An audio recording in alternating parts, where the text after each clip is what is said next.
تو گویا کہ غفلت ایک ایسا روحانی مہلک مرض ہے، یہ اگر انسان کے اندر پیدا ہو گیا، یہ عیب اگر انسان کے اندر پیدا ہو گیا تو انسان پھر ترقی نہیں کر سکتا۔ اور مزے کی بات یہ ہے کہ یہ غفلت کا مرض اس انسان کو اس کے اپنے دنیاوی معاملات میں نہیں لگتا، کھانا اپنا وقت پہ کھتا ہے، پانی اپنے وقت پہ پیتا ہے، لباس اپنے وقت پہ پہنتا ہے، نیند اپنی وقت پہ لیتا ہے، مکان اپنے منشا اور مرضی کے مطابق بناتا ہے۔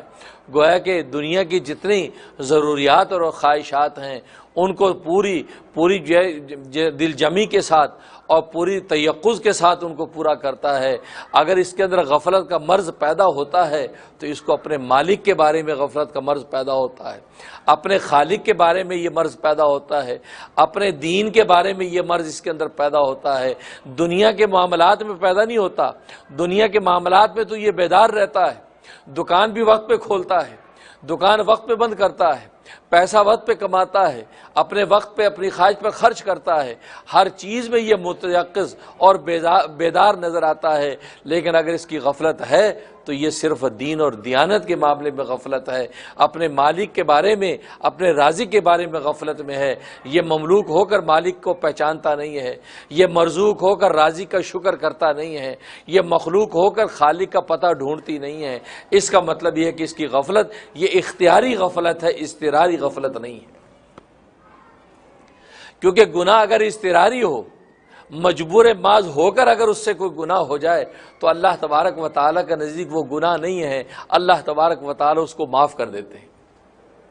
جیسے کہ حدیث میں آتا ہے کہ اگر آپ نے نگاہ اٹھائی تو کسی گناہ اور معصیت پر نگاہ پڑ گئی، کسی نامحرم چہرے پر نگاہ پڑ گئی،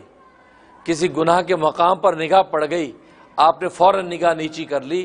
تو یہ جو پہلی نگاہ آپ سے اٹھی تھی یہ اضطراری نگاہ تھی، یہ آپ کا اس میں کوئی اختیار نہیں تھا۔ آپ نے تو دیکھنے کے لیے سر اٹھایا تو سامنے گناہ اور معصیت کا ایک منظر تھا، وہ آپ نے دیکھ لیا، آپ کی نگاہوں کے کیمرے نے اس کے فوٹو لے لیے، بھلے وہ دماغ کے اندر وہ جم بھی گئے لیکن اس کا کوئی گناہ آپ پر نہیں ہے۔ ہاں، اب نگاہ نیچی کرنے کے بعد اب اپنے اختیار سے نگاہ اٹھا کر دوبارہ اگر دیکھو گے تو اللہ تبارک و تعالیٰ اب تمہارا گناہ لکھیں گے،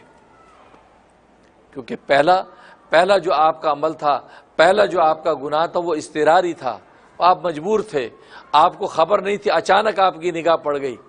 اس لیے تو کہتے ہیں اچانک نظر معاف ہے، لیکن جان بوجھ کر پھر دوبارہ اپنے ارادے سے آپ نے دیکھا تو اس کا مطلب یہ اختیار کے ساتھ آپ نے گناہ اور معصیت کی ہے، تو اختیاری گناہ کا اللہ تبارک و تعالیٰ جو ہے وہ آخرت کے اندر اس کی سزا اور بدلہ دیں گے۔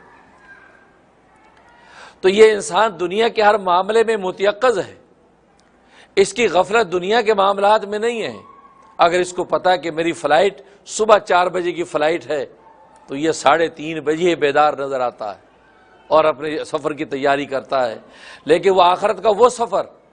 کہ جس کے لیے ٹائمنگ مقرر نہیں ہے، کسی ٹائم بھی وہ شروع ہو سکتا ہے، اینی ٹائم آپ کی خبر آ سکتی ہے کہ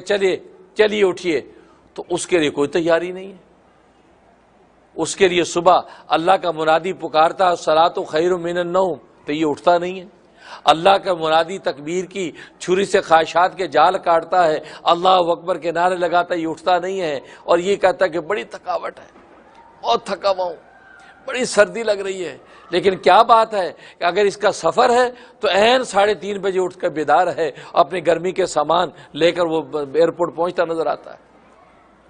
اگر جاب ہے تو اپنے وقت پر اس کی آنکھ کھلتی ہے اور جاب پر وقت سے پہلے پہنچا ہوتا ہے۔ تو کیا بات ہے کہ دنیا کے معاملات میں اس کی غفلت نہیں ہے، دنیا کے معاملات میں متیقظ ہے۔ اس کو بھوک لگتی ہے تو کچھ بھی ہو جائے کہیں نہ کہیں سے کھانے کا انتظام کرتا ہے، اس کو پیاس لگتی ہے کہیں نہ کہیں سے تاکہ پانی کا گلاس پیتا ہے، اگر ننگا بدن ہے تو کسی بھی طریقے سے اپنے لیے بدن اور سطر ڈھانپنے کے لیے کپڑے کا انتظام کرتا ہے۔ لیکن جہاں پر دین کا معاملہ آتا ہے، جہاں اپنے مالک اور رازق کی بات آتی ہے، نماز کا وقت ہوتا ہے تو اس میں غفلت کرتا ہے، یار نماز پڑھنے کی کوئی جگہ ہی نہیں ہے، چھوڑو یار، چلو بعد میں قضا کر لیں گے۔